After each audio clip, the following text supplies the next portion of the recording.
Welcome to Marketing Minds. Brett Ryan, it's so good to have you. Thanks, Dallin. I am honored to be here. Thank you for the invitation.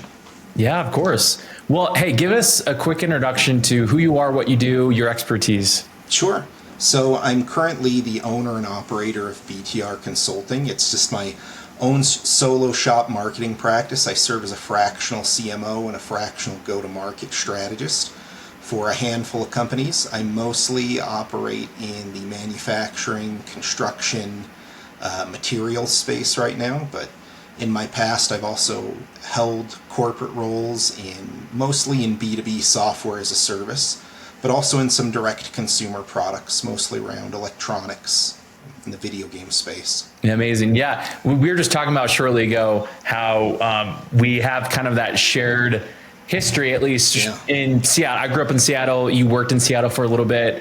Got to stop by at Pike's Place Market, which is a huge popular market in downtown Seattle.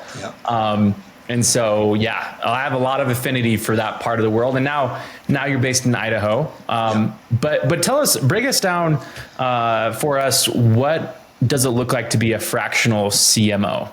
Yeah, no, it's interesting. Very interesting space. So, and you guys can probably relate to some of this with what you do. There is like an infinite appetite for marketing expertise for small and medium-sized businesses. I think the challenge comes a lot where it's kind of, you're looking for this spot on the Venn diagram of companies that are ready to grow and also are ready to invest in growth, right?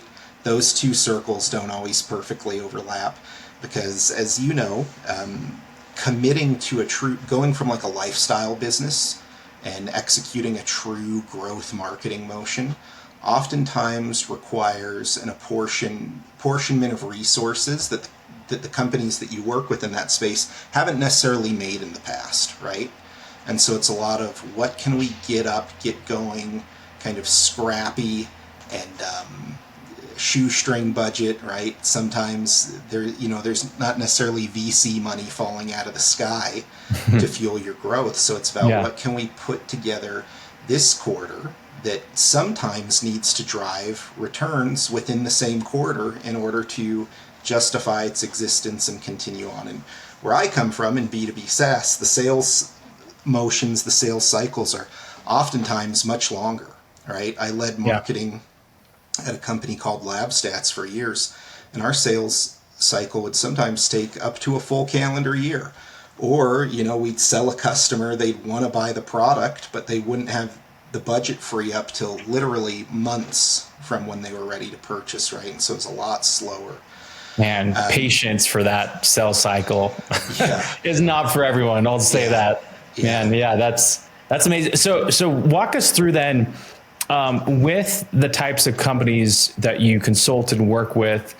Do you find that you obviously described a little bit of the budgeting side is a major consideration, but what types of marketing teams do they have in-house? Like, what does that look like? Do they lack on it, on those in-house resources? Describe kind of those pain points that they face before they work with you. Yeah, no, I love this question because I think there's always no marketing team has enough resources, right? Even in massive, when you get into the Fortune 500, the massive household name brands, typically they resource more appropriately. But I would say where a lot of companies, the overwhelming majority of marketing teams, they just feel like they want or need a little bit more.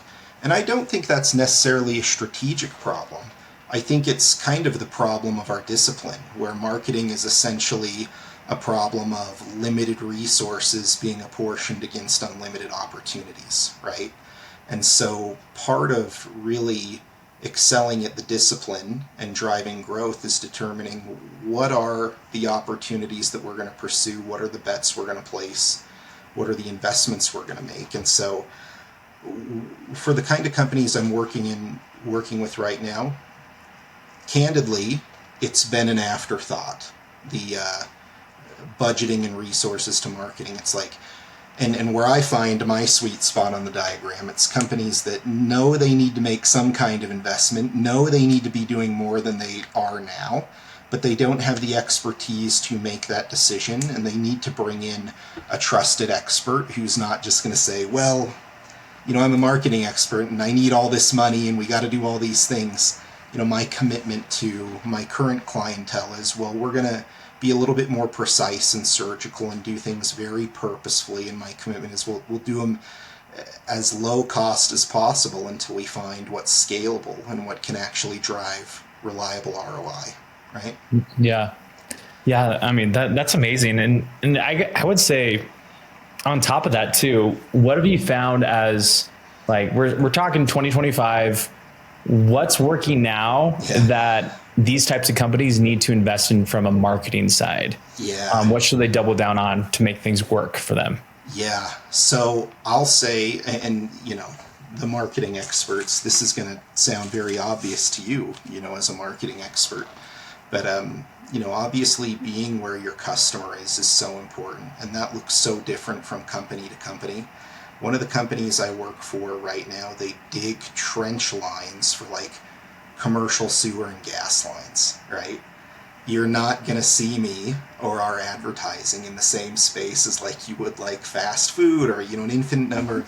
In fact, most of the people watching this have probably never heard of us, and that's great because that means that we're targeting the people who are interested in purchasing our services and not just any old person, right? So obviously getting your distribution tight and finding where your customers are online or otherwise and getting your marketing in front of them. The other thing I'll say, you ask about 2025 specifically, I think broadly there's a lot of unease in the marketplace. Some of it's driven by the current political environment. A lot of it's driven by the current economic outlook.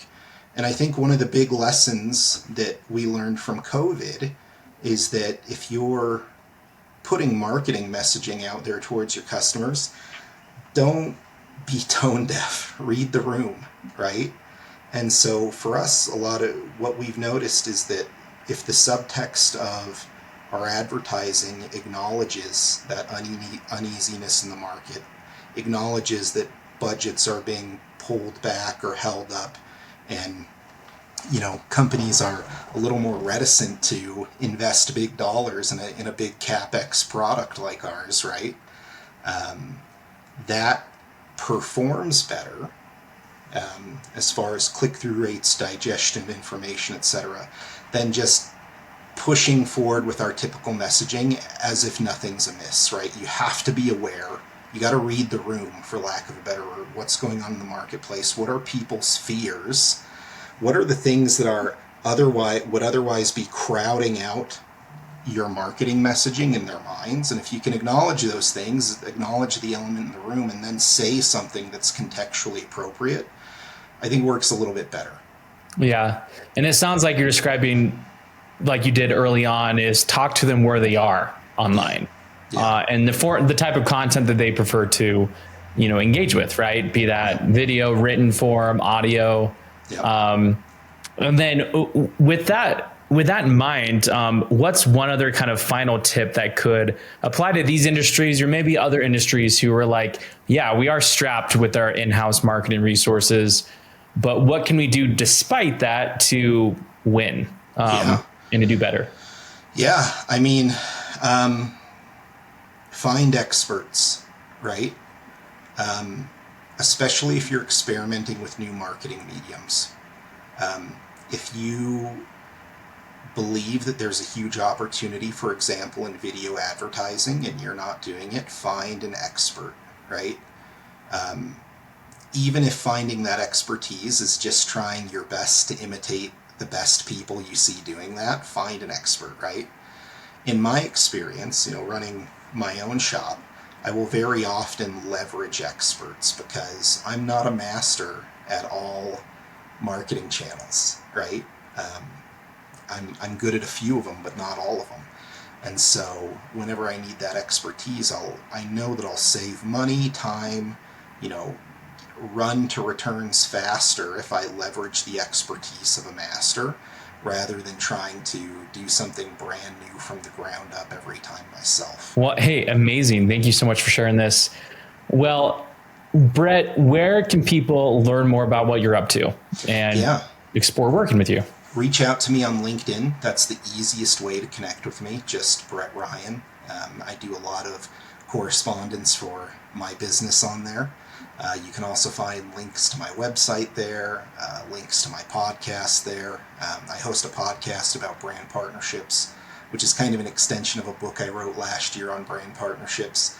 And that's the easiest way to connect with me. You can find my email and kind of take it offline from there. But LinkedIn for sure. Amazing. Well, hey, thank you so much. Thank you, Dallin.